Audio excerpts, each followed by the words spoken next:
Welcome to the Endocrine Matters podcast. This podcast episode is sponsored by Complete Medicine and Hey Healthy.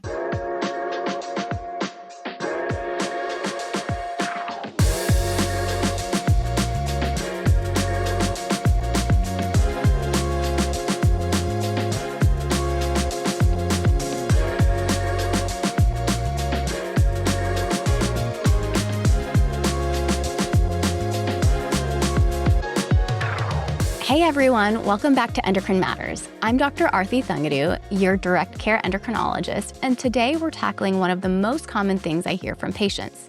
You're exhausted, you're gaining weight even though nothing has changed, your hair is falling out, you can't sleep, your mood is all over the place.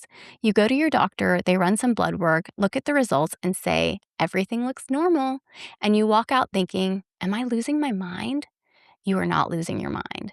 But I also want to be really honest with you today about something, because there's a phrase you've probably heard, maybe you've even typed it into Google at 11 p.m., and that phrase is hormone imbalance. And today we need to talk about why that term, as common as it is actually not that useful, and what you should be asking about instead. Let's get into it. Okay, let's start here.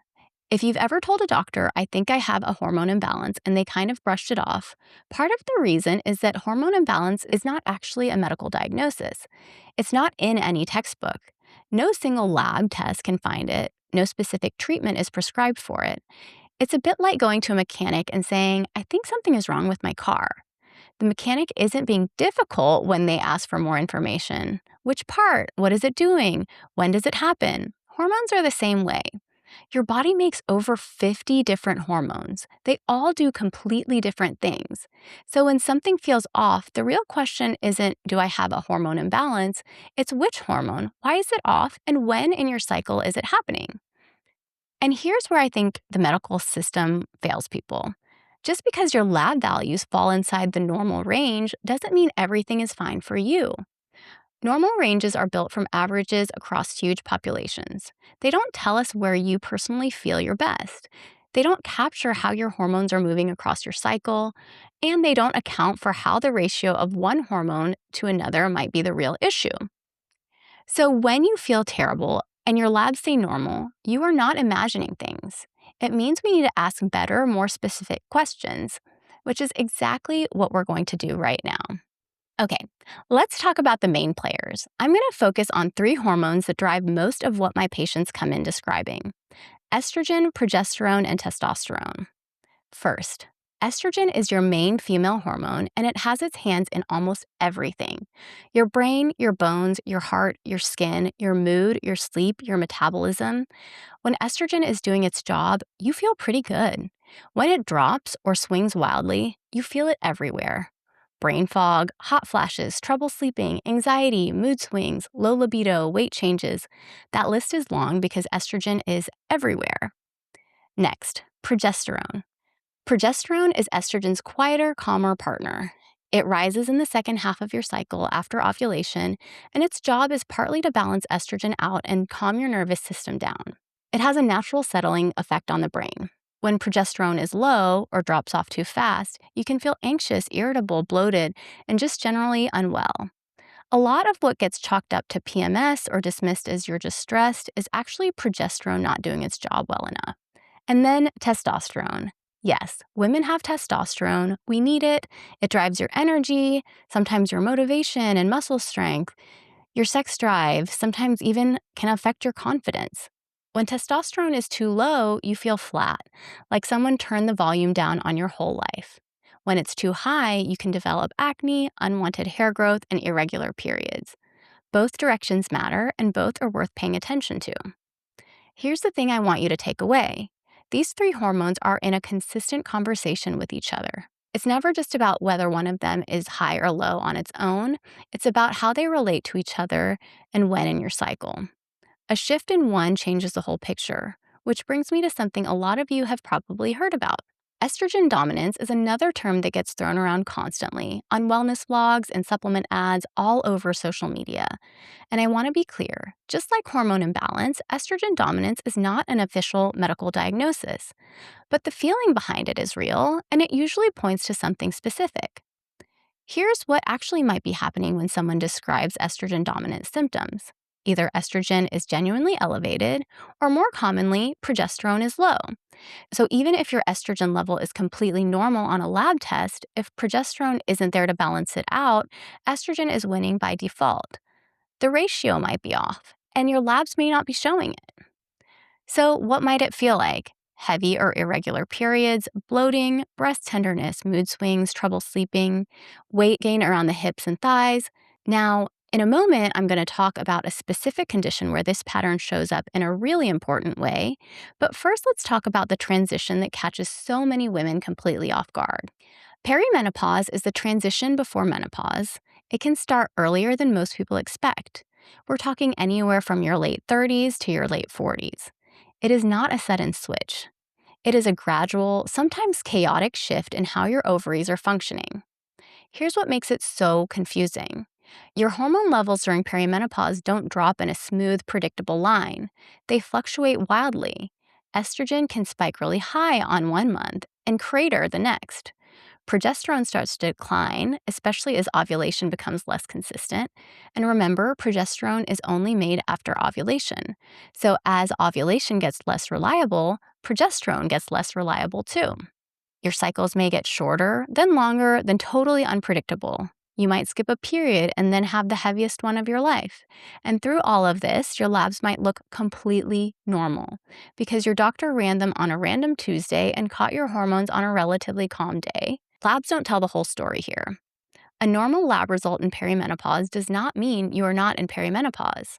What I see in my patients all the time and what gets dismissed or misdiagnosed constantly includes waking up at 3 a.m. and lying there with your brain fully online for no reason, anxiety that seems to come out of nowhere, heart palpitations, joint aches, brain fog, mood changes that feel out of proportion to what's actually happening in your life. Changes in your period, weight gain around the middle even when nothing in your diet or exercise has changed. These are not random. These are not just aging. These are your hormones shifting, specifically estrogen fluctuating and progesterone declining. And they deserve a real clinical conversation. I also want to say something directly about mental health here because I feel strongly about this. The anxiety, the mood swings, the irritability, the tearfulness that so many women experience in perimenopause, these are not character flaws. They are not you being too emotional. Estrogen and progesterone have direct effects on your brain chemistry. They interact with serotonin, dopamine, and your calming neurotransmitters.